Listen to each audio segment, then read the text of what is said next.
What is going on, guys? Happy New Year to all of you watching this video. Wish you all had a very good New Year celebration and hope you all have a very good 2020. It's your host on the side, the Bengal Dragon. Make sure to hit that like button, subscribe button, follow me on Twitter, #everyone, hit that bell notification button. I'm here to give you my thoughts on the next and the second to last of the X-Men series, the X-Men movies I'm watching. This one is the 2013 Apocalypse. Rise of Apocalypse. Apocalypse. Yeah. That or Star Wars. X-Men Apocalypse. I think that's the name. Yeah, 2016. Yeah. Okay. Why do I make that comparison to Rise of Skywalker? Because, folks, you've seen X-Men movies before. You've seen them reviewed on this channel. You've noticed one theme. X-Men movies are usually better when they're not trying to tell a big Civil War, World War thing type of story.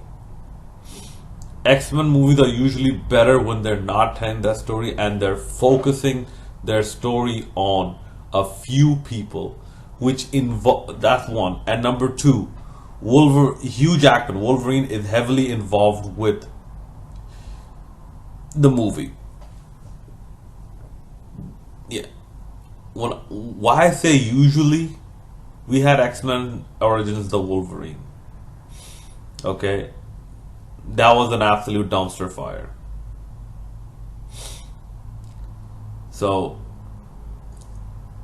with that being said, this movie should have been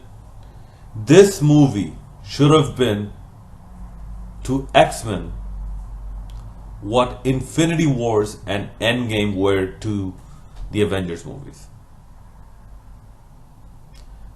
You bring out arguably the strongest mutant. You bring out the most powerful enemy of, arguably one of the most powerful enemies of the X-Men, and you relegate him to such a poor standard. I get it that it can't be as flashy as the cartoons because the cartoons were mostly geared for kids, and these are increasingly geared for older generation people, teens and adults. I get it. And was it Oscar Wilder or something? Wait. The guy who played Apocalypse, I believe he was in The Rise of Skywalker as well. The guy who played Apocalypse, he did a fantastic job playing Apocalypse. Okay, he did an absolute fantastic job because he came off as an extremely OP villain. And by the way, if you're comparing Apocalypse to Thanos, Thanos wins. So, let's just end it there. Okay? No one's saying Apocalypse is going to beat Thanos. Because Thanos can take out half of the universe. Apocalypse will have, it'll take some time for him to destroy the surface of one planet. Okay. But still, in the X-Men universe, this should have been that elusive villain or in the X-Men movie universe, this should have been that elusive villain. This is the one time where all the villains, or where most of the villains from the previous movies and whatnot congregate and unite to fight this one bad guy, this one villain. Who can destroy the worlds of the heroes and the villains. Okay, that's one. Second, I'll say this. I don't think the four horsemen of the four horsemen of the apocalypse. I don't think they were developed or presented well enough. You have names like famine, pestilence, and death. I'm like, okay, where are they? What is the famine, pestilence, and death? Okay. That on top of that, you have too many plot holes. You have the movie trying to tell 15 different stories at the same time. Like, Magneto was a good guy at one point, and um,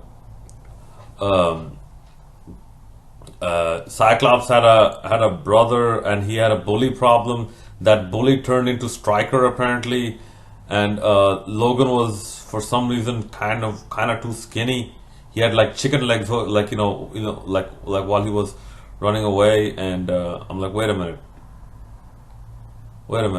Didn't he wake up in the last movie saying that where am I and what happened? And then Professor Xavier said that okay, yeah, welcome back and all that.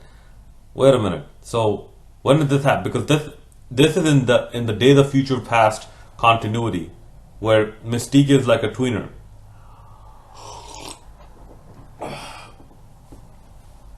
So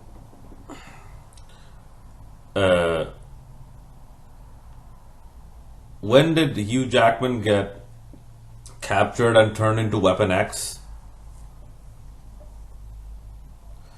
Uh,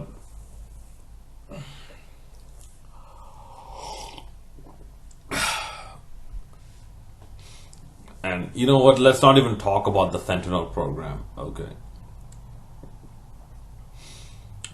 Okay, and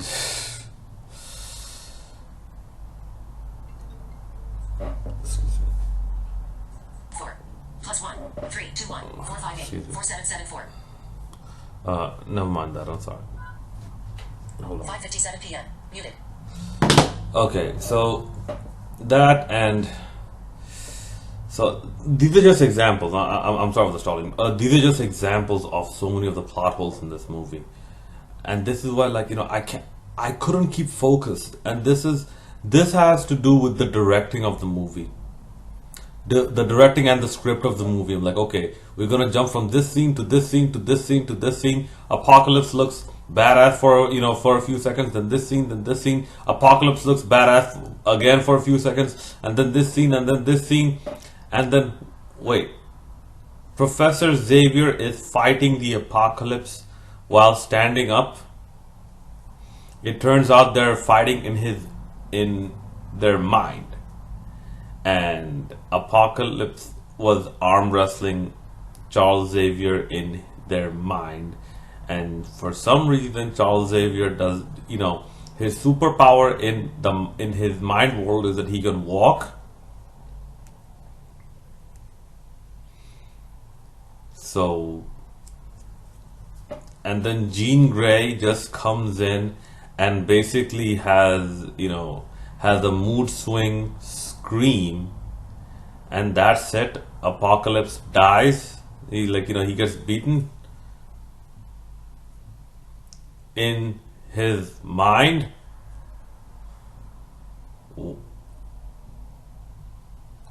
Yeah, for a villain that's supposed to be immortal, he came off very, very weak.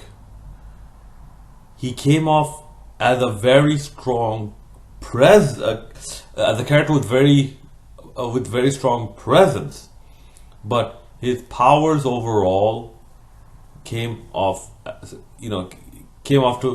be weak.